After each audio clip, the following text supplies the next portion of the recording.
বলিউড অভিনেত্রী বিদ্যা বালান 2005 সালে শরৎচন্দ্র চট্টোপাধ্যায়ের উপন্যাস অবলম্বনে নির্মিত পরিণীতা সিনেমার মধ্য দিয়ে অভিনয়ে যাত্রা শুরু করেন। প্রথম সিনেমাতেই প্রশংসা কুড়িয়েছিলেন তিনি। এই সিনেমাটি পরিচালনা করেছিলেন প্রদীপ সরকার ও প্রযোজনায় বিধু বিনোদ চোপড়া। কিন্তু সম্প্রতি একটি গণমাধ্যমের এক সাক্ষাৎকারে এই যাত্রার শুরুটা মোটেই ভালো ছিল না বলে জানান নায়িকা।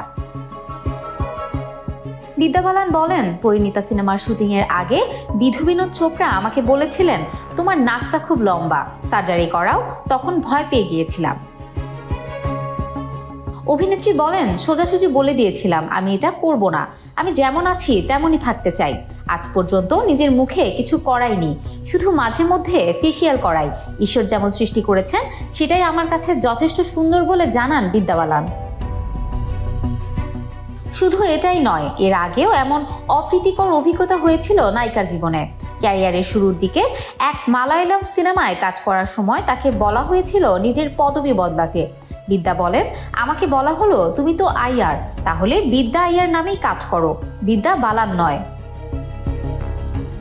তিনি বলেন, তখন রাজি হয়ে নাম পাল্টেও ফেলেছিলাম, কিন্তু বাড়ি ফিরে কেঁদে ফেলি। মা বাবা তখন বলেছিলেন তুমি সবসময়ই বিদ্যা বালানই থাকবে। পরে সেই সিনেমাটিও আর হয়নি। অভিনেত্রী বলেন, এ ধরনের ছোটখাটো ঘটনার মধ্য দিয়ে তিনি বুঝেছিলেন নিজেকে যদি ঠিক মনে না হয় তাহলে কোনো কাজেই শান্তি পাওয়া যায় না। বিধু বিনোদের প্রস্তাব শুনে তার একই অনুভূতি হয়েছিল। বিদ্যা বলেন, বিধু বিনোদ চোপড়ার প্রযোজনা সংস্থার সঙ্গে আমি প্রথম 3টি সিনেমা করেছি। খুবই গুছিয়ে এবং পেশাদার পরিবেশে কাজ হতো, সময় মতো সব প্রস্তুতি থাকতো, সেটে গিয়ে আর ঝামেলা হতো না। তাই এই প্রতিষ্ঠানকে আমি নিজের আলমা মেটার বলে মনে করি বলে জানান অভিনেত্রী। Desk report, campus Times.